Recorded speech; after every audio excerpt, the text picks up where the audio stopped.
Yeah, let's do it. Have fun. Yeah, of course. All right. Okay, good evening everybody. Bonsoir tout le monde. Thank you so much for being here. Merci beaucoup tout le monde d'être parmi nous ce soir. So thank you everybody for being here. Merci tout le monde d'être avec nous. This is something that we're really taking to heart and really has grown since the first one. This is the fourth event in our series of MedTech Startup ecosystem building events. This is about community building and about adding value to the ecosystem, and the feedback that we're getting has been phenomenal, and the turnout again tonight has been really, really, really great. The idea of being here at Nelligan Hotel tonight was really to be on the rooftop. The rooftop is there. There are chairs set up waiting for us. Tara and I have been on every single weather channel on the internet for the last 3 days. The hotel staff here has been phenomenal. I gotta say, Mr. Laurent, Executive Director, and Christina hasn't stopped. They've been trying to find us a solution for both. And fortunately, or unfortunately, this is the solution. At least we have a shot of Old Montreal in the background. Until 15 minutes ago, we were thinking, will we bring everybody upstairs? We decided to keep going over here. Maybe at the end of the talk, if it stops raining, we'll invite you upstairs for a drink because the terrace is waiting for us. So thank you to our partners, Startup en Résidence, Desjardins Bank.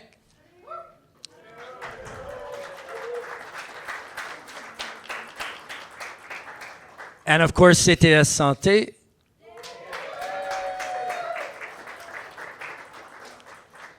And as I said, we're very pleased this evening. For me, particularly, is very special, and I'll explain why.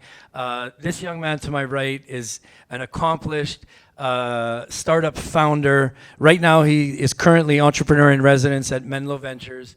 He is actually about to announce that he's starting an AI-based nutrition tracking startup. That was stealth. You guys are the first to know here. Until a minute ago.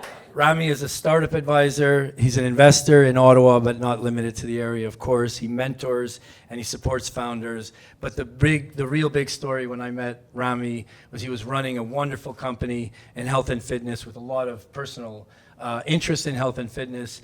And that company was exited and sold to a wearable giant in the US called Whoop in 2021. Sure, please. Rami successfully built and led that company through that acquisition.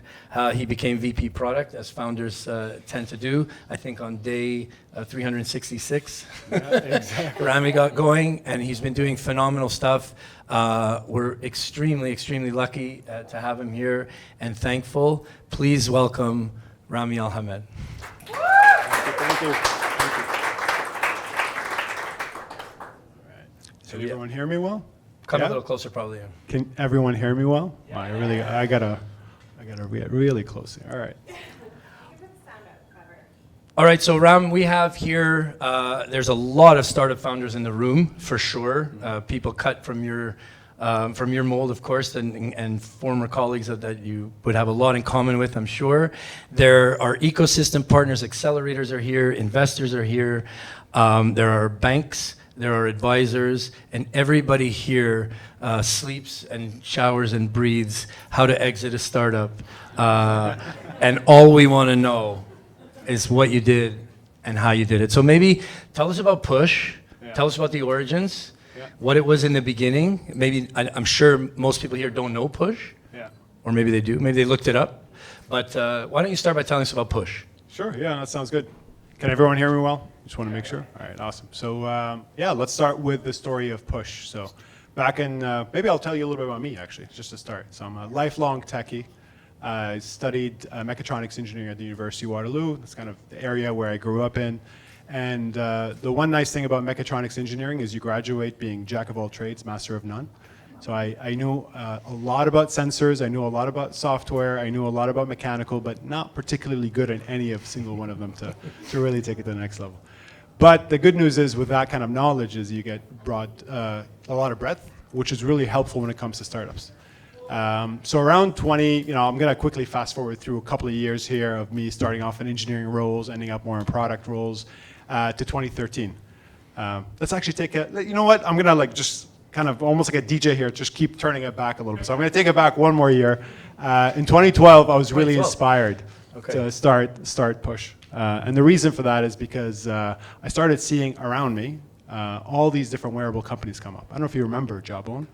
I remember every single that wearable phase company. was, every single one. I'm going to test you. Because every single one, I was asked about whether they could become a medical device or not. Yeah, that's true. Actually, that's true. Yep. Yeah, including Push. Including Push. Yeah. So back in 2012, there was so many different wearable companies coming up. Michelle Obama was talking about the 10,000 step programs. I'm sure you guys remember some of that. And there was just a ton of potential. So I started seeing that, and very quickly I realized that, wow, this is a really fun space. The idea of taking these smartphones and instead of just using them for calls or maybe some limited browsing and texting back then, actually using them as computers in your pocket. If you just have like a paradigm shift, back then it was really groundbreaking, now it's very obvious. It became very apparent to me that like we could do a lot more with this, especially if we're able to hook it up to other things outside and wirelessly transmit the data. I started looking for problems, and very quickly I realized that one area that I personally related to, which is strength training. I was a total gym rat back then. I am a retired gym rat now. Clearly, you were a gym rat. Yeah. I was a gym. Yeah, exactly. Clearly, I was a gym rat. These pants wouldn't fit back then. That's not what I meant. Finding a pair of pants was like impossible. So back in 2012, I was training all the time. I was constantly struggling with figuring out like what weight should I be lifting and how much. So there was that personal connection to the problem, and I realized there was no one really building a wearable for that. And I decided, you know what, I'm gonna try to build that company, right? And that was Push. So I was really inspired by the idea of can we give athletes real-time data in the weight room to help them train better, train safer, and take it to the next level. So. And that was the elevator pitch right there, and that was what drew me to it, was the quantitative objective measure of something very, very common and very kind of ubiquitous across most people's regular lives is working out. How to quantify that and how to do that better with objective measures, I thought was great. So Rami and I did meet because a common friend who is an advisor for Rami and a friend of mine who's actually in the room, he's in the crowd. Stéphane Marceau is hiding somewhere. Yeah, The man himself. and Stéphane said, you got to talk to Marc because if you want to become medical, there's a lot of differences between consumer tech and medical tech. Mm-hmm. And just for the room here, this is all MedTech here.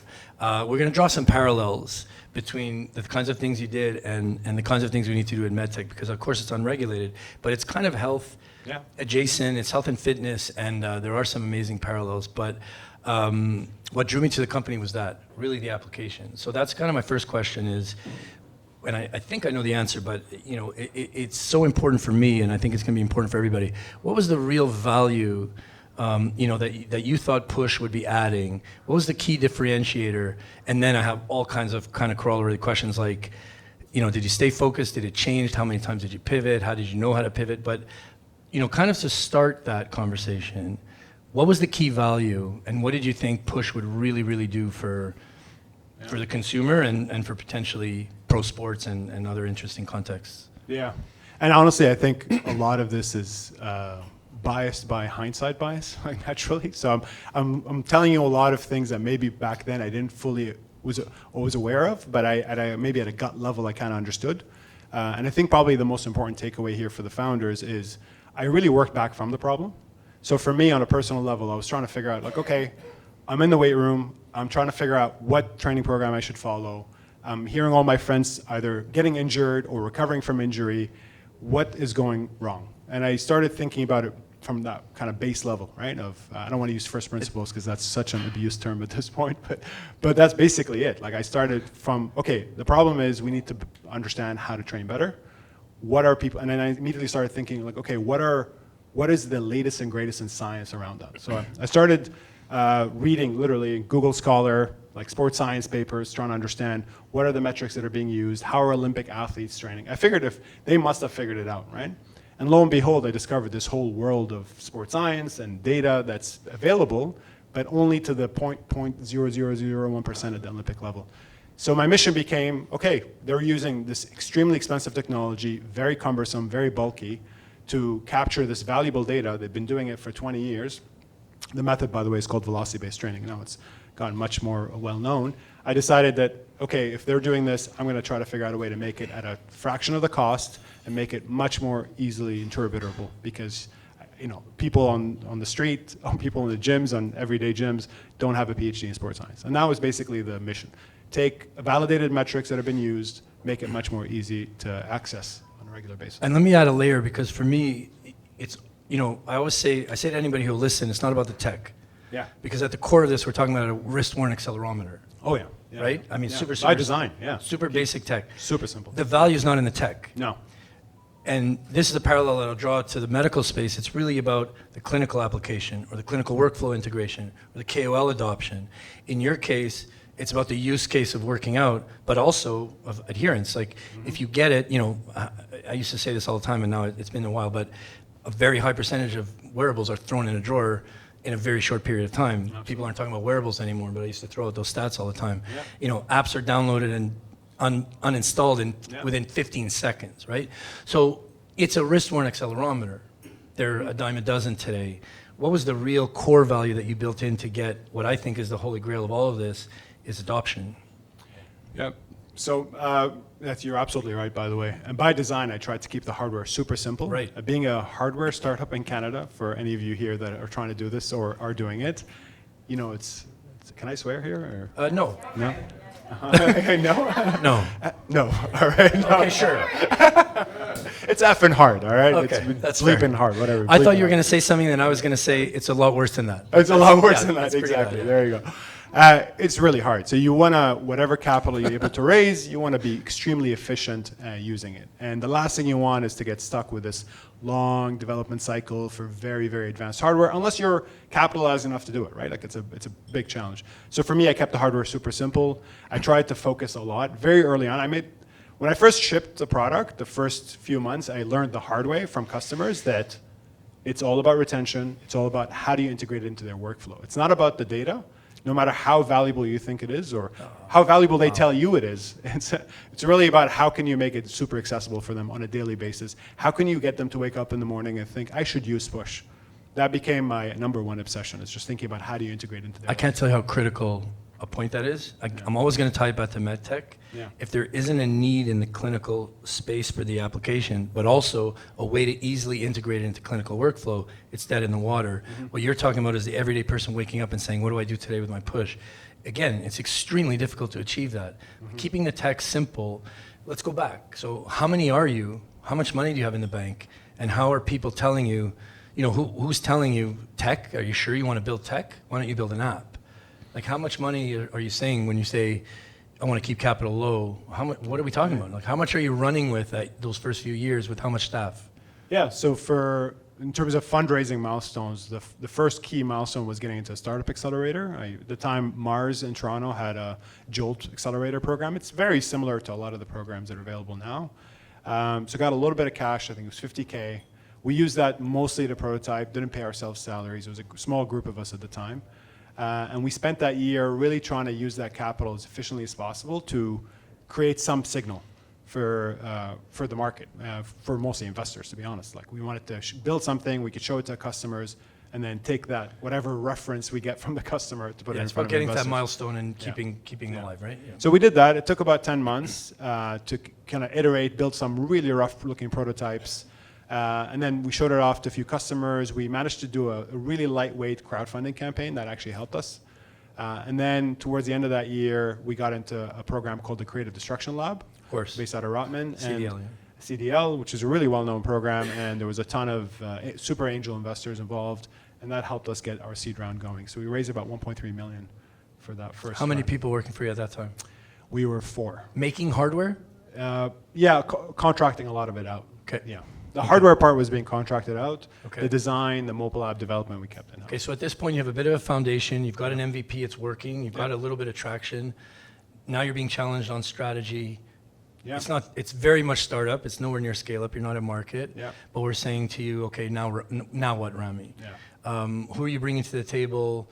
What are your next steps? I'm always curious about these key decisions early on. We work a lot with early stage founders, and I know CTS in particular and startup owners in particular, and I as well. We want to know what can the early stage founders in the room take from that. How much of the strategy stayed the strategy? How much of it changed? How did you decide when to pivot and how to pivot? When you're asking for advice, who do you trust? When do you trust your gut? All of that. I'm throwing all of that at you. I'm like, all these questions Yeah, are. so we're going to be here till 11. Yeah, exactly. Strap on. But, grab seats. how let's do you sit keep down. the train on the tracks and, Yeah. how does the track change? Well, look, I've made like every mistake in the book. Oh, we wanna hear For about that, too. startup, yeah. So made a ton of mistakes in terms of recruiting and and in terms of thinking through like who to target first. There was a ton of noise as a CEO and a founder. You're basically you're a decision-making machine to some extent. You're obviously also the mission keeper, and you're the motivator. You're the cheerleader for the startup. But when it comes to the decision-making part, what you're doing is two things. You're trying to go out there and listen to get as much advice as you can from as many smart people as you can. And then you're doing the second hardest thing, which is now distill all that, Right. and often it's contradictory. And make a decision. And make a decision, right? So there was a ton of, lots of different kind of conflicting advice, but probably the two pieces of advice I got that, for the new founders now trying to do something here in the space, my biggest two pieces of advice that I got that I executed on well was, one is, ship as quickly as you can, get it in front of customers. So proud point for me was, we raised the money, closed it on Christmas Day actually, on 2013, and we shipped in September of the year after, so 2014. Okay. So for a hardware product of any kind That's of level of phenomenal. complexity, that's really That's hard. phenomenally fast. Yeah, so we shipped 3,000 devices, got them into users' hands, and to get there, it was this ruthless exercise of continue to reduce scope as much as you can throughout that journey. So we kind of knew North Star, we had a rough idea of what the hardware needed to look like. We knew roughly what the software needed to do, and then we just, every week and every month, it was just, how do we reduce it to get to a point where we can ship by the end of the year? And how are you making those decisions? How do you know what the North Star is, actually, maybe is a better question. So that goes back to like what inspired you to build the company, right? So for me, the North Star was always, I wanted something that I could literally take, wear in the gym, and have something that's useful come out that's actually going to influence the way I train. So that was always a guiding light at that point. And obviously by then I've talked to hundreds of customers, so I knew that yes, like there was enough people out there that actually want that same thing, that it makes sense for us to build it. The exercise of trimming down features is probably the most painful for any CEO, because as a founder, you want it all. You want to put that big giant smile on your customers' faces, right? And then every week you're sitting down and negotiating with your engineers and designers and yourself to like, oh, we can't even do that. How do you say just no, keep, right? Yeah, you keep trimming the scope down to the point where it's just the bare minimum. And scope drift is the kiss of death, right? Customization, death by customization. Yeah. And I think doubly so for med devices. Like I advise a bunch of founders in that space, and you've got the regulatory cycle to top it off. So if you miss, it's like startup. You want to be you are a tiny boat in an ocean, and you're probably one of your saving graces is agility. The fact that you can turn left and right much faster than an ocean liner. But when you're a med device, you're not a tiny boat. You're like slightly bigger just by the sheer nature of of course, the it's constraints regulated. that you have. Yeah. Yeah, and for good reason, but it makes things much more difficult, of course. Yeah. All right. You asked about profanity. Yeah. Okay. So I'll ask you about the F words Yeah. of startups, fundraising and financing. Yeah. Oh man. So, lessons learned, pitching, Yeah. managing money, bringing people to the table. Yep. So I always tell, when you tell young people starting out after university, in a job interview, you're interviewing the company as much as they're interviewing you. Yeah. But most, young grads want to just get there and get the job, right? Same thing with the startup founders. It's like, well, the investors are interested. Well, you're also interviewing them. You're also inviting them into the family. Tell us a little bit about pitching, how that evolved in the stages, and how you brought the right people to the table, and what you learned, and what, again, these early stage founders can take from this. this is one of those things, and shout out to Stefan for like coaching me endlessly on pitching and how to position the story. I think so much of my storytelling experience comes from Stefan's advice over the years. That's great. You realize that people, when they're actually investing in you, they're investing in, especially in early stage startups, they're investing in like this much facts and numbers and this much story. It's 90% of it is the story that you're telling the world. And one of the biggest lessons I can impart on you guys is try to keep it simple. Try to keep the story simple and succinct. It should be something that over a dinner party like this, you can very quickly tell and get people excited about, right? The more complicated the story, whether it's in how you go to market, who you're going after, the more you're going to lose people's attention and you're going to lose the crowd. And that's ultimately it. The other piece of advice, and this one I kind of experienced viscerally, it's really amazing to kind of see it time and time again. But you need to run the fundraising process like an auction, and you need to just kind of get yourself in the mindset. No matter how much in your mind you're thinking, oh my God, I'm only talking to 3 investors, or nobody's taking my calls, and I'm desperate, I'll take any. You need to somehow, every time you walk into the room, flip that switch on and realize that you're actually running an auction. You've got a product. You're the product. You're part of the story. Wow. You gotta tell everybody, are you in or are you out? You have to practice this time and time again. It's super hard. I'm not saying it's easy, but the more you kind of think of it that way, the better. The only reason I closed my seed round, the only reason I ever closed any funding is because of competitive dynamics. That's amazing. Yeah. Let me ask the room, because I should have asked at the beginning, but how many startup founders are in the room? I think I know, but let's see a show of hands, please, quickly. Phenomenal. How many of you are fundraising? Okay, a good amount. How many of you are saying to people, are you in or in the way? It sounds really gutsy, man. Yeah, you go against Right? your instinct. This is like, I don't know if you guys, any Seinfeld fans here, but like the opposite episode of George Costanza. Opposite George. You do the opposite. Opposite What George. is your gut telling you? Do the opposite. Trust me. It's going to work. All right, so startup founders, I was going to pick you up by name one by one, but so it's going to the meeting. All right, listen, I don't have a lot of time. All right, I have your colleagues next door in 5 minutes, so are you in or in the way? Yeah. That's the new. Let's go. Let's get it done. That's pretty much Let's it. get it done. I love it. All right. I feel like we could go into every corner, and you said all the right things. I want to hear some real struggles and some challenges that you thought, is this our last day? Did I make the right decision? Was that the worst mistake I ever made?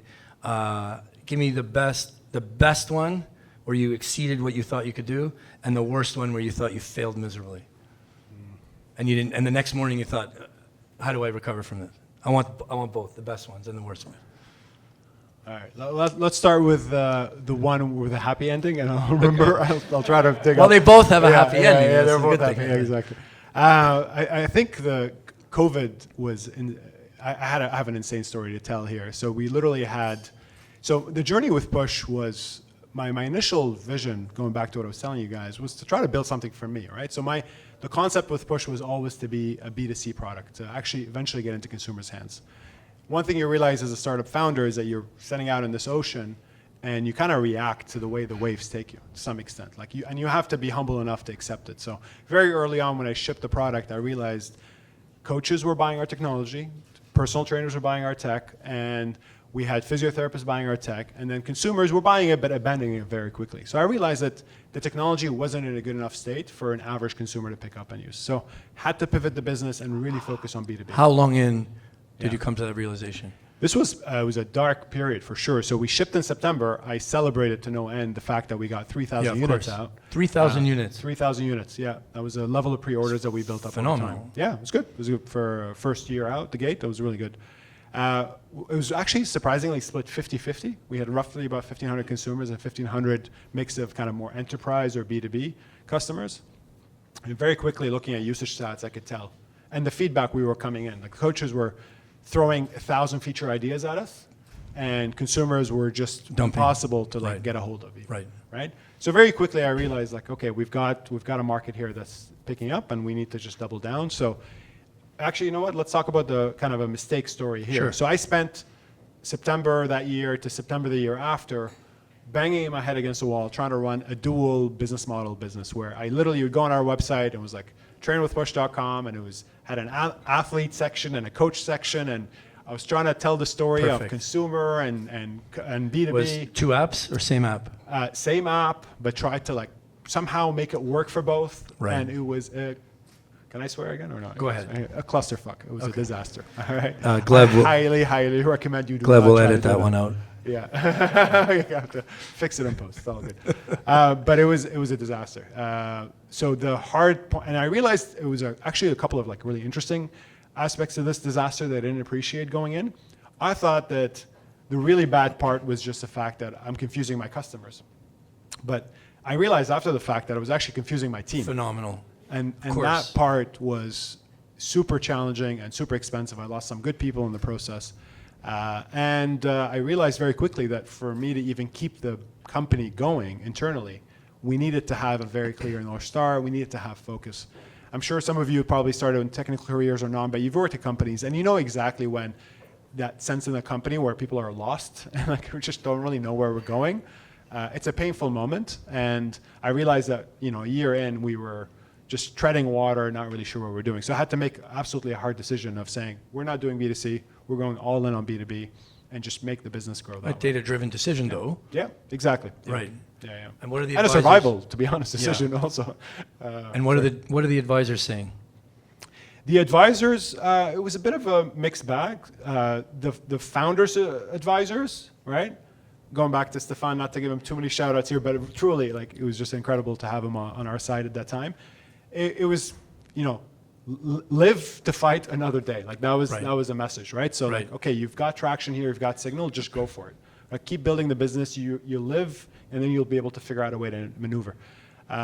Some advisors that were much more in it for like the hype of a kind of a especially at that, we haven't mentioned it, but company, especially at that time. Yeah. 2020, 2021. It was a investment is at a high, wearables are at a high, RPM is remote patient monitoring is at a high. Yeah. COVID is roaring. Yeah. Oh, this was before. This was around 2016. So we're talking. 2016. Yeah. Okay. So Gartner life cycle. I don't know if you guys seen the hype cycle. Sorry. Yeah. But wearables were the absolute dumps. Like every article was shitting on wearables. Nobody wanted to touch wearables, and that was the time that I was trying to navigate this. So it was extremely challenging. Yeah. So the decision was we're cutting out one half and going with the half that's working. B2B and just keep doubling down on. And we've talked about this, and I've had to deal with this in my career, and everybody managing teams has to deal with this in their career at one point or another. It's not just about pivoting, potentially explaining that to stakeholders, figuring out in your, as a leader, if it's the right decision, but also managing the team morale. Yeah. As you said, you lost some good people when it was not going so well. Yeah. How do you manage change in those contexts? How do you rally the team around it in the best way? So I had to spend some time reflecting on what does this new story look like and what does this mission of the business look like, and I revisited the foundations of the business, like including the mission statement. So really kind of spent some time on my own, realizing that this needs to happen the way it did. I put together effectively like a new vision for what we're building. And the nice thing is when you have, I kind of had the good fortune as well of having some great pro sports team that were using our tech. We had like Detroit Lions, we had, inbounds from the San Francisco 49ers. We have all these like great logos of teams. So the team knew that we're onto something. It was frustrating to see us kind of trying to hit too many things at the same time as a small startup.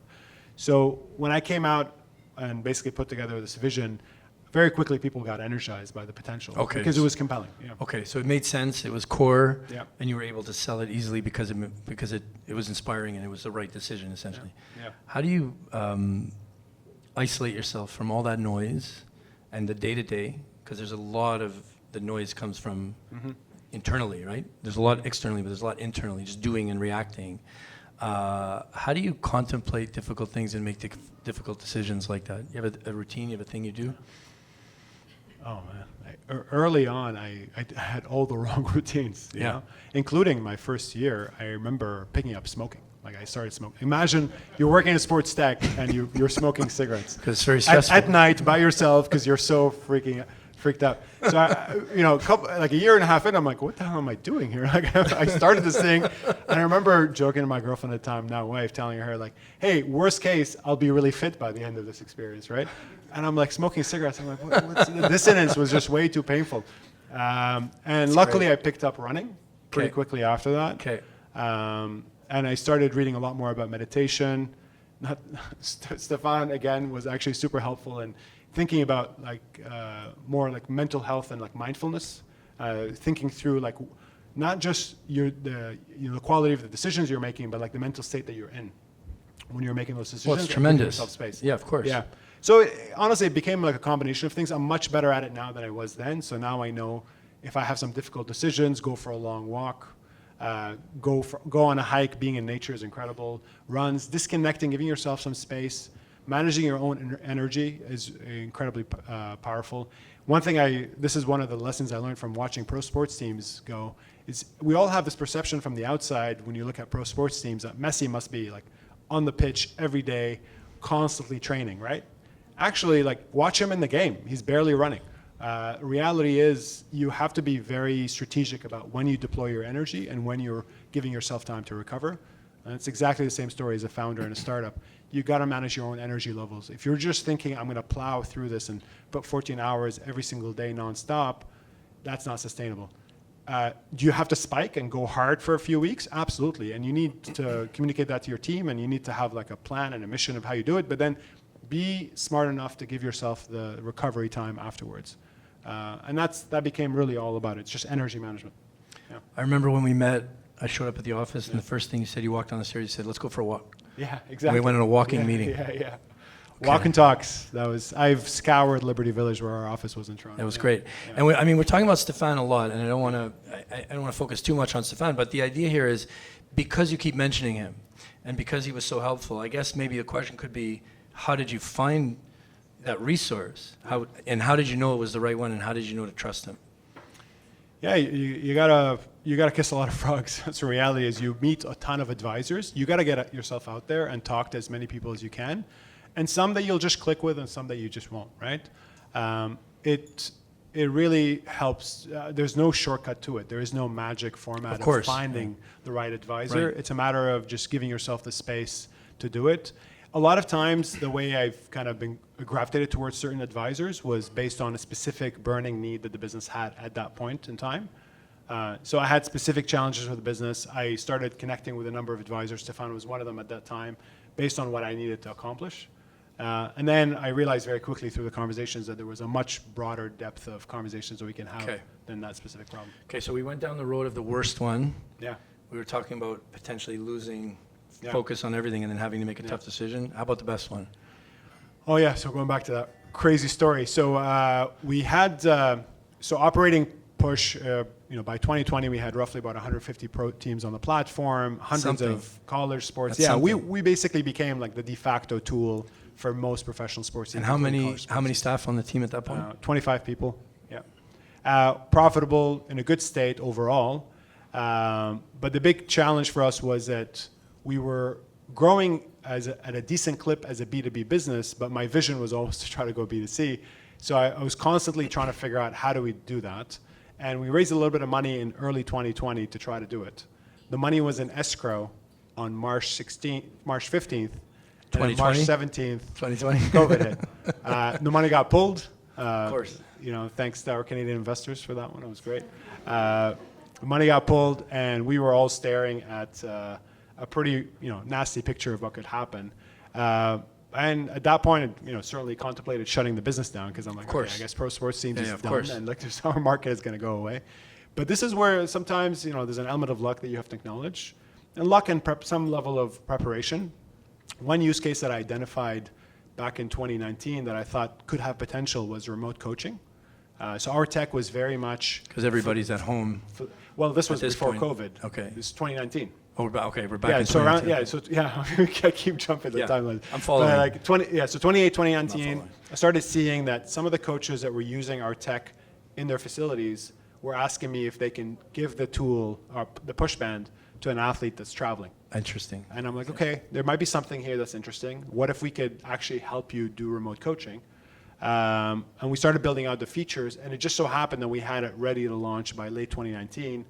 COVID hits, and a lot of our customers effectively switched from in-person to remote. So we actually ended up getting a boost in sales that year, which helped. And then basically, that was kind of like the story. It was just one day you're thinking you're going to be dead, and then you just kind of be a little patient, give it some time, and we ended up kind of coming out the other end. Amazing.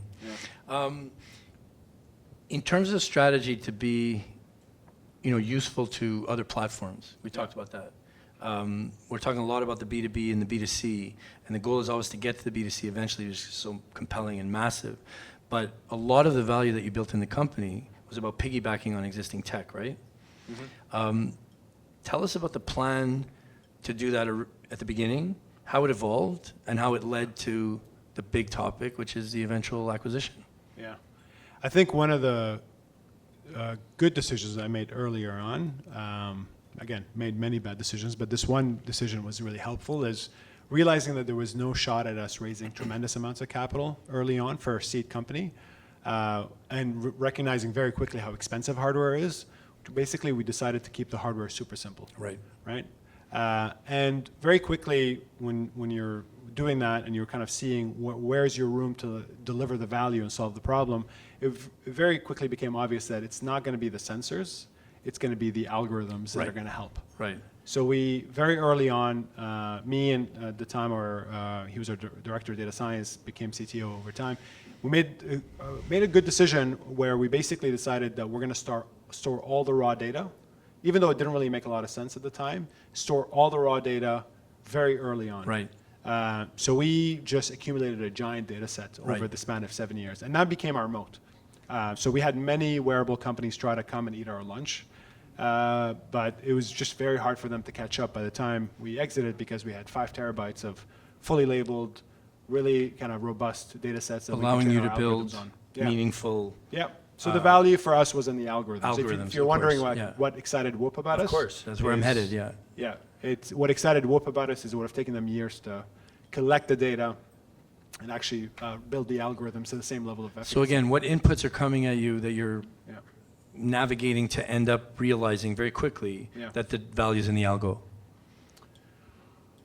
I think the biggest input was seeing a Nike Fuel Band, Jawbone, Fitbit, these giant companies jump into the space, and I'm thinking, jump out. I'm not gonna. We're dead. Yeah, I'm not gonna compete with Nike. Yeah, and then they're pulling it. Yeah, and I realized very quickly that the only shot we have is if we focus on building out the algorithm layer as much as possible and keep the hardware simple, so that we have the eventual option at some point to just license our algorithms. So again, or to pivot to somebody else's what is the hardware. value that the tech is delivering in the actual use case to lead to adoption? Yeah. So a big learning there for everybody. Yeah.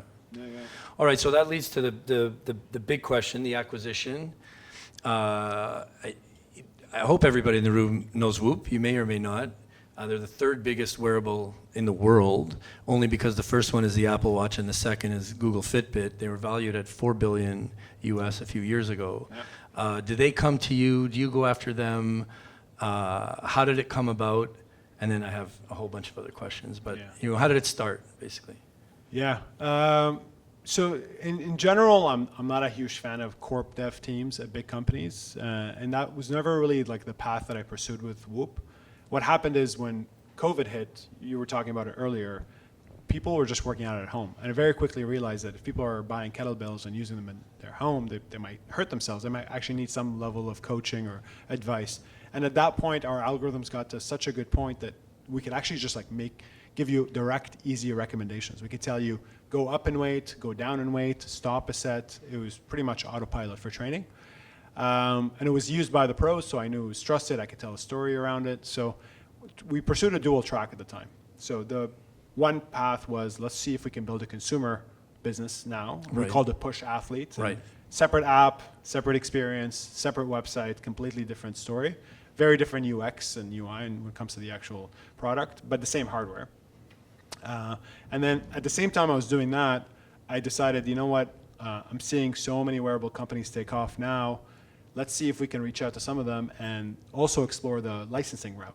So the pitch to Whoop, at the time I reached out to them. I spoke to Apple, I spoke to Google, and a whole bunch of other companies. So you're reaching out? Yeah, I reached out. I didn't reach out who to are you the corp reaching dev out to? teams. Yeah, that's what I want to know. I reached out to the technical teams. So I reached out to the CPOs and the CTOs. How are you finding them? I mean, really detailed. LinkedIn. LinkedIn. Literally LinkedIn. Yeah, LinkedIn, it works sometimes. Cold call over LinkedIn. Yeah, My name is Rami. Yeah. Here's what I'm working on. Here's what I am shameless when it comes to LinkedIn outreach. I will reach out to... Good. Yeah. I mean, these are huge. This is huge advice for the early stage founders here. That's why I'm pushing on it. You don't know until you try, right? Like ultimately, like that's one of the biggest lessons. You just gotta go out there and put yourself and see what happens, right? Obviously, for the ones where I could find a warm intro, I 100% took advantage of that. But in cases where I'm like, I just don't know how to get a hold of anybody here. Cold call. Minimal connections, cold call. Amazing. Yeah. So you're going after the tech teams. That was surprising to me when you told me that the other day. Yeah. So I had one conversation with one company's corp dev team just because they were so, it was Garmin. Now I could tell them now, it's been a couple of years.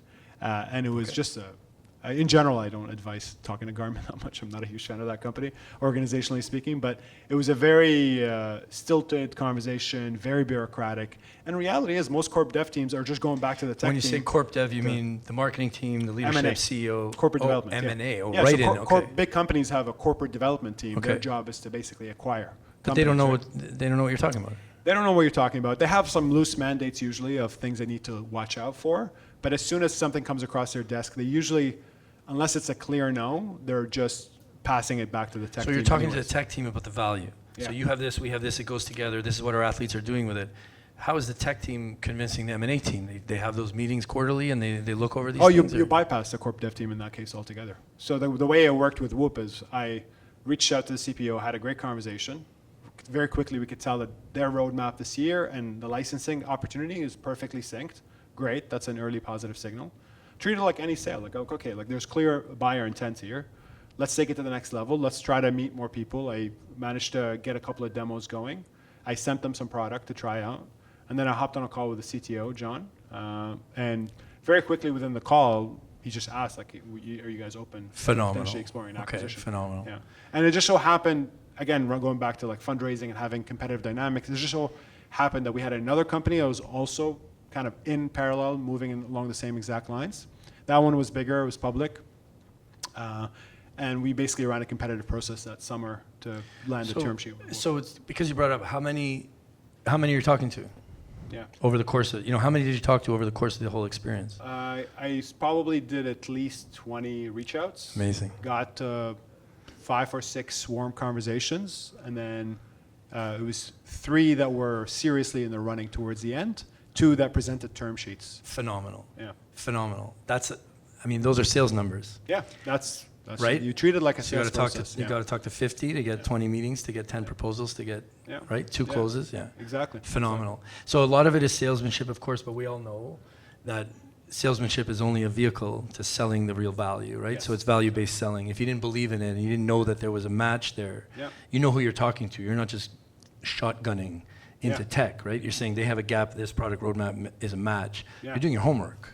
You got to study the companies you're talking to inside out, right? You have to do some competitive intel, figure out who they're interested in, where are they going, what are the gaps. For me, very quickly with Whoop, I realized that they were so heavy into CrossFit, they just signed a massive sponsorship.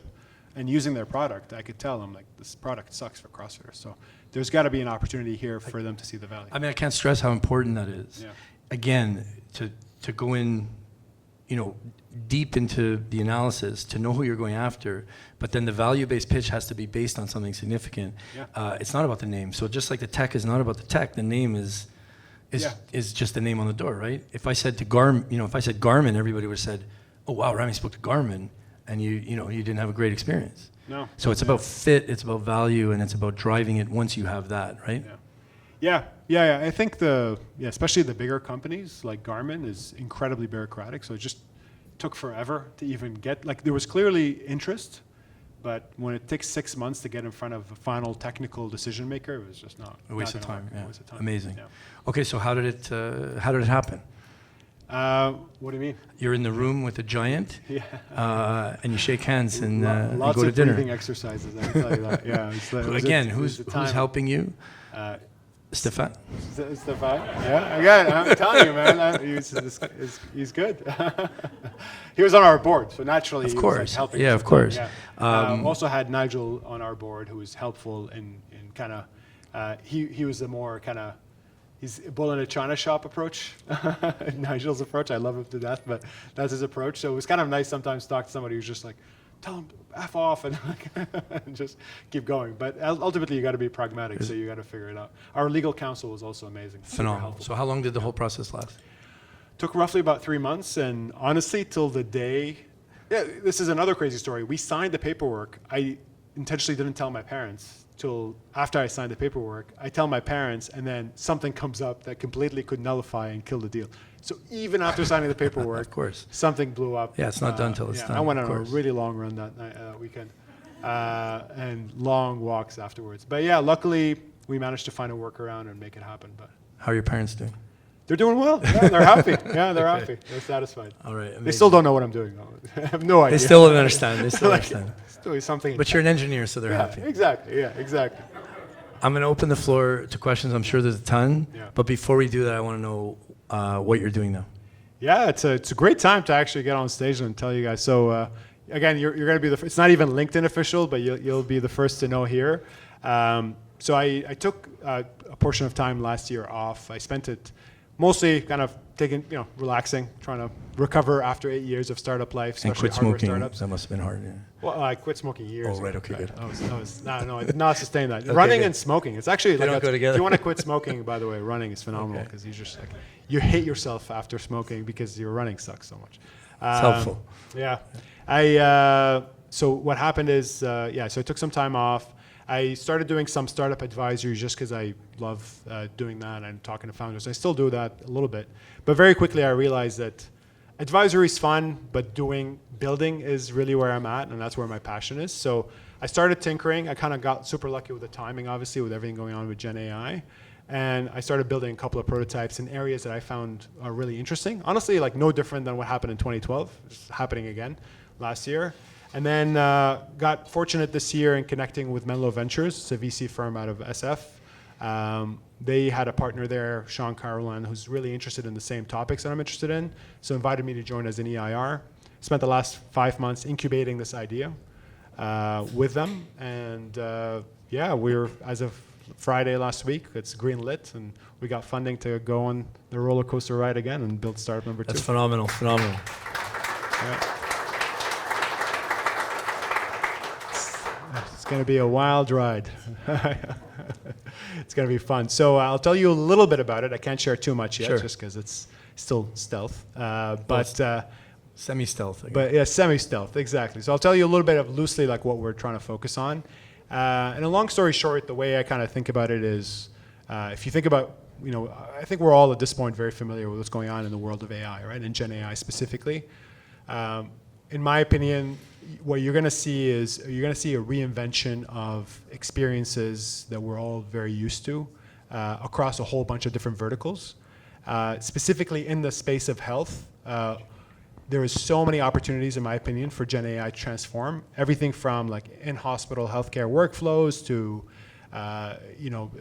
interpreting sleep data to activities. Like there's all kinds of interesting opportunities. One area that I've always felt incredibly frustrated by and motivated by is nutrition.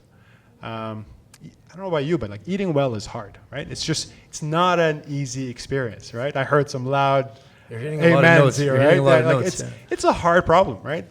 You're constantly getting bombarded by different nutritional insights and knowledge and figuring out what to eat and what not to eat, and milk is good for you and then it's terrible for you, and it's like eggs are good for you and then don't even think about touching eggs. It's just it's a mess, right? To top it off, it's a space where every year there's more and more products launching to the market that are supposed to be like the cure-all or the new performance-enhancing, functional nutrition that you should have to like make yourself feel better. So, in my opinion, if I think about what the future is going to look like, we're going to get bombarded by new options. We have an extremely limited amount of time as it is. Living the way we do. And I really feel convinced and excited to see if Gen AI could be the tool to help simplify eating for everyone and make it easier. So our vision is at a high level, the startup for now is called Savor. The domain, if you're interested in joining our waitlist, is savor.food.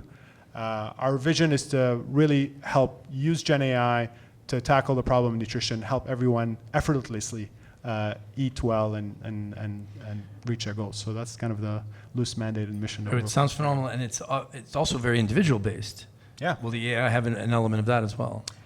It's not the Absolutely. same for everybody, right? Yeah, this is what makes Gen AI so interesting, right? Because it can adapt to you as a user. I'm sure you've all used ChatGPT at this point, like how incredible it is to go into custom instructions and just put the way you want the AI to interact with you, and it can adapt. And then you download any nutrition tracking app, and it's the exact same format for every single human on the planet. And to me, that's a huge miss. I think there's a real opportunity to completely reimagine that interface in a way that'll make it dramatically easier for you to learn about what works for you and what doesn't, and lead a happier and healthier life. Yeah. It sounds phenomenal, and you have a knack for explaining the complex in a very simple way, Rami. I think it served you well. Thanks, Marc. I love this talk. I could do this for 5 more hours.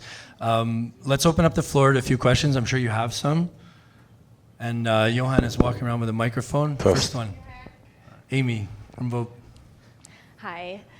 We're in the process of recruiting our team to develop our product now, and you mentioned you had some lessons learned about recruitment, so I was curious if you had anything to share about that.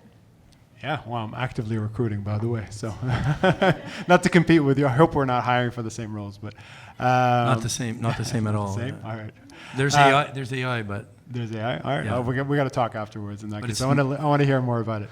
Long story short, I think for recruiting, having a clear mission, mission is one of those things that's often talked about, but you really only appreciate it when you're in the weeds in the trenches. It matters. It it's actually not about the fundamentally mission matters. statement on your website. It's not. It's about what you're doing and why and how you communicate that out. And Yeah. if it's got to be consistent, right? Yeah. Yeah. So having a clear mission that you can actually get people excited about is really, really important. When recruiting people, try to leverage your network as much as you can. People you know will surprise you on who they know, and that's probably the best way to source talent. I think beyond that, you got to always filter for people who are actually excited about what you're building. That's one of the top questions I ask. If I don't immediately within the first 10, 15 minutes of a call get signal that this person is actually excited and is thinking about this problem, I very quickly kind of pass on it. Because ultimately trying to get people around that hump is such a big challenge in the early days. You just want people who are on the boat who are already excited about where you're heading. Because it's going to be ugly. It's going to get difficult. It's going to get ugly. Yeah. Exactly. It's going to get ugly. So it's really, really important for you. Those are probably my tips. That's We're a great happy answer. to talk to you a little bit That's a more. great afterwards. answer. Yeah. All right. Marina Massingham. Hi. I don't know about anyone else, but I really want to hear from Steve. Stefan. Stefan. Stefan. Stefan. My apologies, You're Stefan. put on the spot. I really want to hear about what it was that engaged you about Rami as an entrepreneur, the idea. We've had a lot about you through him, but I think a lot of us would learn about how we attract and have the expertise that we need to help us through these moments. So Stéphane Marceau, ladies and gentlemen.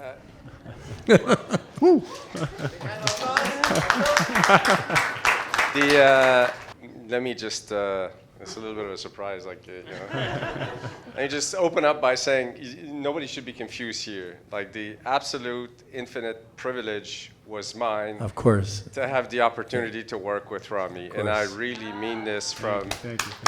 the deepest place of myself. You talk about an entrepreneur. I've seen the quality of inspiring people around him. I've seen him go through shit, like really, like hard. Like he shared a lot today. I was quite sort of kind of vulnerable of him to go that far.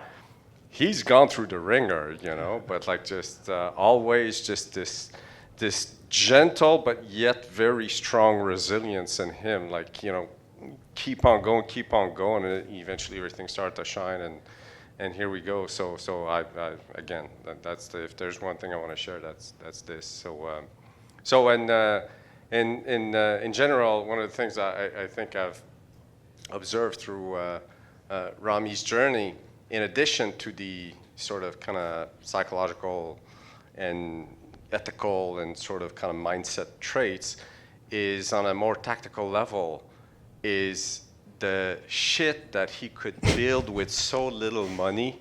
I've had the pleasure of working with many entrepreneurs, and but just that, like, he and his team could build so much for so little.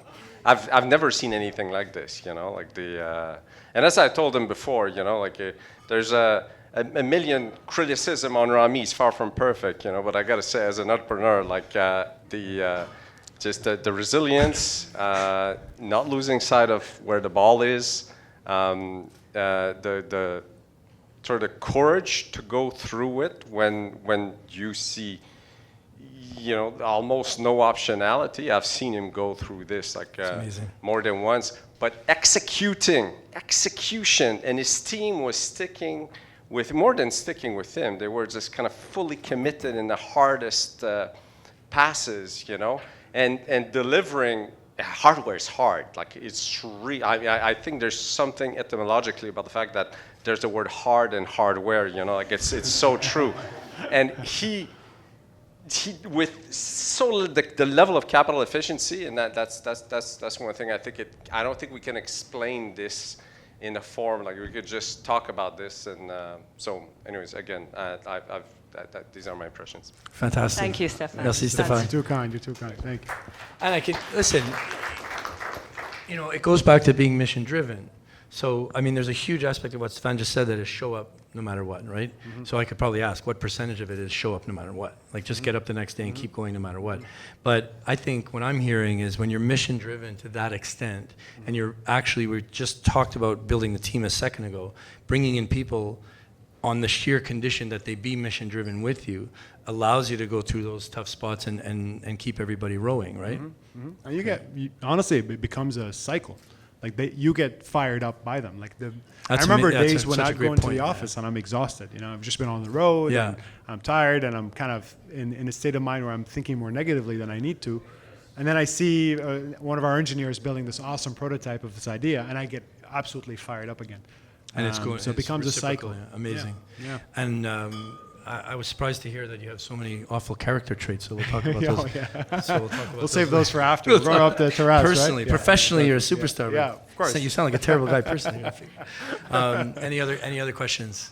Yeah. Karina Sanaro. Hi, congrats on your new startup. Thank you. So I'm just curious about what are some aspects that you would change now going with your new startup, considering the experience that you went through Push and the lessons learned? Yeah, great question. What do you do the same, and what do you change? Don't ask Stéphane to come back. That's for sure. Oh, absolutely. He's Terrible. at this point he's contractually obligated. tired. I don't He's think tired. he doesn't have a choice. Let's see. It's a good question. I think probably what I will absolutely hold on to is speed to market and getting a product into users' hands. At this point, it's gone beyond rational logic for me and into a religion mode where this is just the truth that I hold dear and factual. So shipping as quickly as I can and getting into users' hands as quickly as possible. That's actually how this whole thing started. I built a prototype. I started showing it to friends and testing it out, and that's kind of what inspired me to keep going. And that's what's going to keep inspiring us to evolve over the next 6 to 8 months before we hit the market. So that's one thing I'll definitely hold on. Things that are a little bit different is going back to what we were saying about the story, right? I had a pretty complicated narrative with Push. I had this idea because I was so inspired by Phil Knight, and I just read Shoe Dog, and I was so inspired by Nike's story. Then I'm like, I'm going to go and get a bunch of pro teams to use Push. And then as soon as I get those pro teams, I'm going to go raise more money, and I'm going to go build a consumer business. Yeah, of course. And it's going to be great. And very quickly you realize that the narrative gets so complicated that it becomes a moot point. So at this point, if I see any founders are trying to hit multiple different customer segments, or God forbid, even trying to do like B2B and B2C, my flag goes up, and I try to caution them or really dig deep into why they're thinking about it that way. Because the answer is often like, don't. Stick with, if you're absolutely excited about one trajectory, just pursue it, even if it doesn't immediately make sense in the short term. I couldn't agree more with that. And let me draw a parallel. In our world, first one is get it into people's hands. We can't do that as easily as you can in a consumer space, but you can build your KOL network, which is a recurring theme with us, you know. And while you're in the lab, you're learning one thing, and as soon as a physician or a technician or a nurse talks to you, you learn exponentially in that moment, and do that as much as possible, I think, is the analogy. And then on the stay the course, on the stay the course point in our world, that's about being, and I hear this over and over, it's so clearly applicable to other things so immediately, and it's so hard not to react to the ultrasound technologist that said you probably can use ultrasound, and the CT radiologist that said, but we're still waiting for our prototype, and then a clinician in a completely different area, in a completely different country saying, can we get an MVP? And it's analogous in our world. It's a lot harder to pivot, and the take-home message is, who's giving you the most traction? And what's the easiest MVP to get out there? In our world, it's a lot harder. Stay the course is what you're saying. Yeah. Yeah, with the med device founders that I've talked to this has always been the big challenge is how do you balance being opportunistic and taking advantage of those conversations you have where you see a really exciting new trajectory you could take with just staying the course and actually delivering on what you're doing. It's a very tough balancing act, and there's no clear kind of cookie cutter approach or answer to it. But the key is you want to be much more biased towards staying the course than doing anything else, and try to shy away from that shiny object syndrome that I think all founders learn to say no. Learn to say no. Unfortunately inflicted with. Yeah. Yeah. It's understandable. Should we take one more? One last one? Alan. Rami, thank you. So many words of wisdom. And I loved you exude incredible energy. You also talked about the challenges of a startup founder and how that saps your energy. You said something really intriguing, which I think would be great if you could expand upon with regard to creating that auction environment in front of investors. And even if you actually don't have too many options, bringing that sort of, you have the power. And I think that's really challenging. So I'd love to hear any other counsel you have for founders who are pitching and creating that sense of you've got optionality. Yeah, it's one of those things where it's two pieces to it. One, really, you kind of already heard it through the acquisition journey. Like, you got to treat all these types of transactions like a sale process, right? So I find that, for example, with fundraising, one of the best things you could do is put together a spreadsheet of all the investors that you think would be a good fit. Don't make it extremely wide and have like Andreessen Horowitz on there unless you actually think that there's a partner there that's obsessed with the idea. Find the right kind of strategic investors, make that list, and really treat it like a sale process where you're just pushing them through the pipeline. Knowing and not being, this is one of the things about fundraising. It's like anything else when it comes to sales, like you're getting constantly punched in the face and you just have to stay resilient. But knowing that just because somebody doesn't get back to you or they say no or you can't get in front of them, it's not the end of the world. You can kind of keep marching forward. I think that helps, because you can stare at that spreadsheet and you can tell yourself, no, there's options. There's other options out there. I'm not completely stuck with this one investor, right? And the other part of it is completely psychological. You just have to somehow get yourself in that mindset of, I'm walking into this room. Amazing. I am in charge. I'm running an auction. And I need to really quickly get a sense of whether they're in it or not. I think one unlock to help you think that way is to value your time. I think that's actually like a really underrated feature as a founder, is try to think and value your time, right? And flip the script a little bit. I can go in front of this investor and there's a bunch of different outcomes that can happen, and I don't want to waste my time, right? If you approach it that way, I think you could become much more clear and direct. You're really trying to get quickly to a sense of like, okay, there's a match here, there's a sync, there's alignment, or there isn't, right? And if there isn't, I'm not going to try to convince this investor otherwise.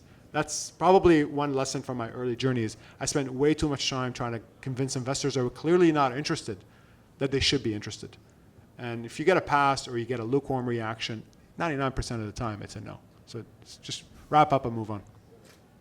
So much confidence involved, but that punch in the face and get up the next day. Yeah. Phenomenal. Yeah. Rami, I knew it was going to be gold. You exceeded my expectations. I haven't seen a single eye shy away from us this whole time. Thank you so much. I can't say how much we appreciate it. And everybody, please, thank you. And thank you to Rami Alhamad.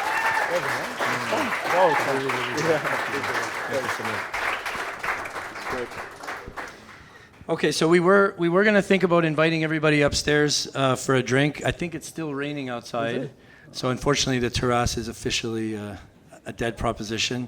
Feel free to stick around. We're going to be here for another half hour at least. Thank you, everybody. Thank you.